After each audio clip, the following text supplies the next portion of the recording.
Well, thank you. Thank you very much. First, thanks to Rick. It is good to see Jersey in the house, and it's good.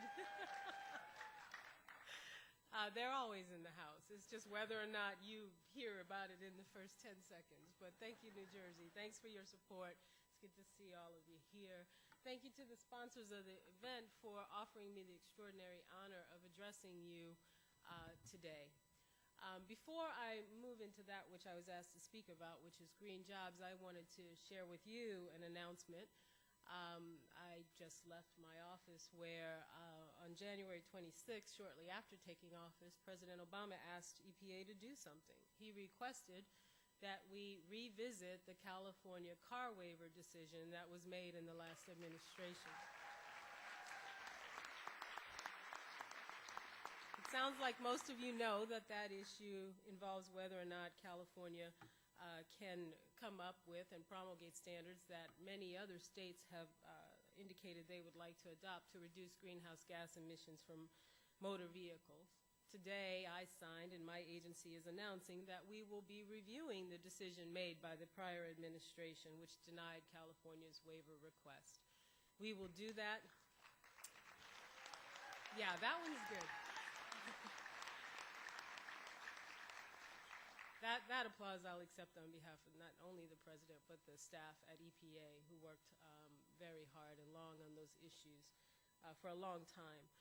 The review is important, and it will be done in conjunction with public comment. We are opening a 60-day public comment period. We will have one public hearing on the matter, and I commit to you today that we will do a fair and impartial review of the matter once the comment period is closed. We will rely on science and the law to guide us, and we will rely on our staff.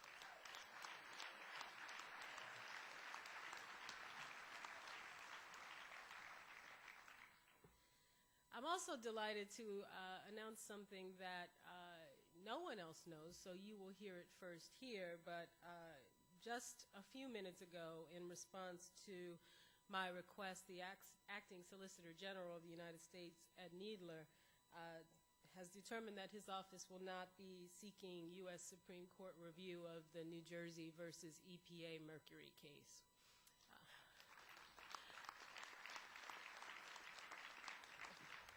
Some of you know, but for others of you, it is essentially being done because I've indicated that President Obama's EPA does indeed intend to promulgate mercury regulation under Section 112 of the Clean Air Act. Now, you might ask, well, what does that mean at a Green Jobs Conference? I am always one to remind us all that the jobs, the steelworking jobs and the fabrication jobs and the installation jobs associated with putting controls on power plant that protect human health are jobs. They are green jobs. They are extraordinarily important and well-paying green jobs. And obviously the work in the auto industry, those are jobs. And as we move forward on any range of issues that confront the EPA, confront our country, confront environmentalists, confront the union, some of them tough, some that will require us to work together. We don't see the path forward now, but we must forge it. We must remember that at the end of the day, it is about the potential to create jobs where we are doing much good, not only for our economy, but for our environment, for our children's health, for our health, for the health of America. So now let's talk about green jobs in that context. Not long ago, people said you could have one green or the other. You could have the cash or you could have green policies, but you could not have both. I salute this conference and all of you for recognizing early and often in the form of the Blue-Green Alliance, which is a very tangible demonstration of the fact that you can indeed have both a clean environment, a healthy environment, and jobs, money in your pocket to feed your family.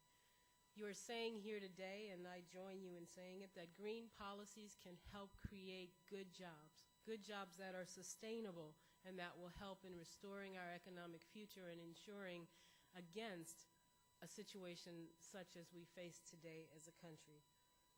For that reason, creating green jobs is a part of President Obama's economic recovery plan. And while that plan is still the subject, obviously, of much discussion, it is important to recognize that even in the face of an unprecedented crisis as we are facing, certainly unprecedented in the recent history, the plan the President embraces includes an opportunity to create or save 3 to 4 million jobs over the next 2 years, and that's as a result of independent analysis. And that it includes the concept and the reality that jobs will be created in a range of industries, from clean energy to environmental protection and to healthcare, with over 90% of those jobs in the private sector. The recovery plan includes plans for unprecedented transparency and accountability. The funding would be made available to the public in terms of where it's going at a website, recovery.gov, so that Americans can see how the money would be spent and where that money is going.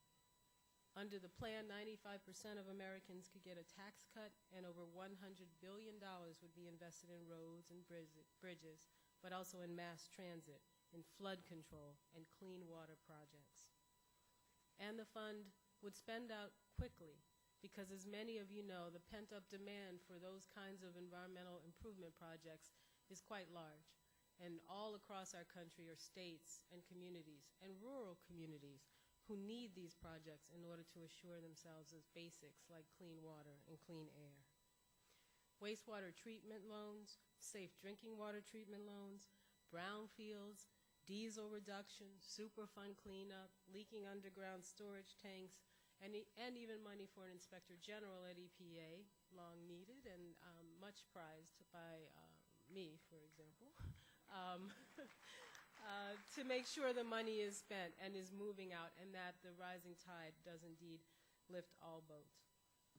In the meantime, EPA will make a priority of its current extraordinary programs for green jobs, such as promoting green building standards and renovations, promoting Energy Star and other programs to reduce energy use, and encouraging smart development through its $669 million in brownfields grants, which to date have attracted more than $12.7 billion in private investment and helped create more than 53,000 jobs already.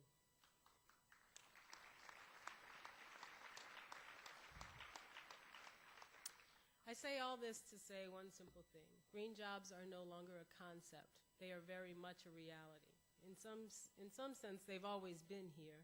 Maybe labeling is important, and certainly for a conference like today, labeling and messaging are extraordinarily important. Green jobs are vital to the growth of our economy and a driving engine for recovery. To be part of the driver for recovery means that environmental issues will be swept up as we address the issues of our economy, therefore making it never a choice between one green or the other.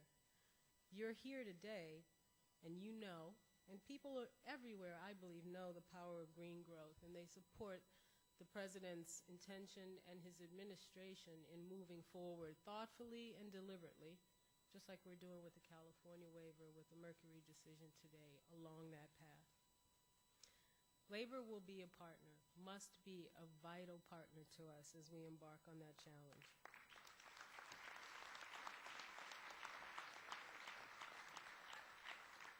I was saying to staff on the way over that I am the daughter of a postal worker, and my mother still to this day has some fairly serious health challenges that are paid for by the postal workers' insurance that has outlived my father, who passed away quite a long time ago, back in the 70s. So I know true and well that part of what we must do here is make sure that the jobs we create, because there are jobs that will be here, that's the other great part of the green economy, ensure that people are given the right to the same opportunity I had, which is I'm a postal worker's daughter who went to some of the most extraordinary schools in the land and have benefited from the opportunities that that gave to me, from good health care, from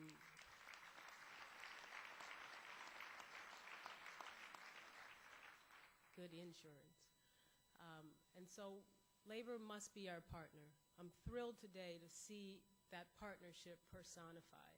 And if I have been given the honor, as I believe I have, to be some symbol of green for this country, let me assure those of you who are here from the labor side that your partnership with us will ensure that the environment touches all Americans, and that we work on a green economy that ensures energy security, that we work on a green economy that rebuilds this country that we love so much, that protects our citizens, and that protects our planet. Thank you very, very much.